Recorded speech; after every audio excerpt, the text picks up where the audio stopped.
চমৎকার। ওই কন্ডিশনে আসলে যা করেছে আমি বলবো যে খুব ভালো করেছে। আমরা আবার একটা প্রশ্ন নিতে চাই। দর্শক, আপনার নাম জানিয়ে প্রশ্ন করুন।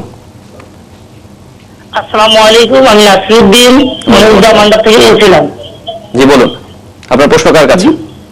আমার প্রশ্ন হচ্ছে, যেরকমের আশরাফুল ভাইয়ের উপর থেকে যে নিষেধাজ্ঞাটা তুলে নেওয়া হোক, এরপরে যেরকমের নাসির ভালো পারফরমেন্স করতেছে, এরপরে আমরা জানতাম যে শাহরিয়ার হাফিজ ভাই একসময় কিন্তু খুব একজন ওপেনিং ব্যাটসম্যান ছিল, এখন জাতীয় লিগেও ভালো করছে, বিপিএলও ভালো করছে। এদেরকে দলের অন্তর্ভুক্ত করা হোক। আর তারপর আরেকটা বিষয় হচ্ছে, যেরকমের আব্দুর রাজ্জাক ভাই, উনি একজন অভিজ্ঞ স্পিনার। পত্রিকায় কিন্তু আমরা দেখতাম যে স্পিন জাদুকর, বাংলার স্পিন জাদুকর আব্দুর রাজ্জাককে বলা হতো। এই এই যে অভিজ্ঞ প্লেয়ার গুলো বাহিরে রাখা হচ্ছে কেন? এদেরকে আমি মনে করি জাতীয় দলের সুযোগ দেওয়া হোক।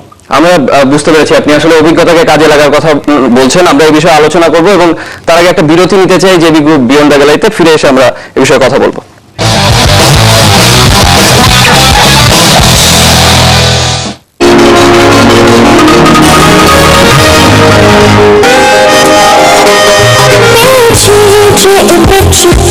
খুঁজেছি যাকে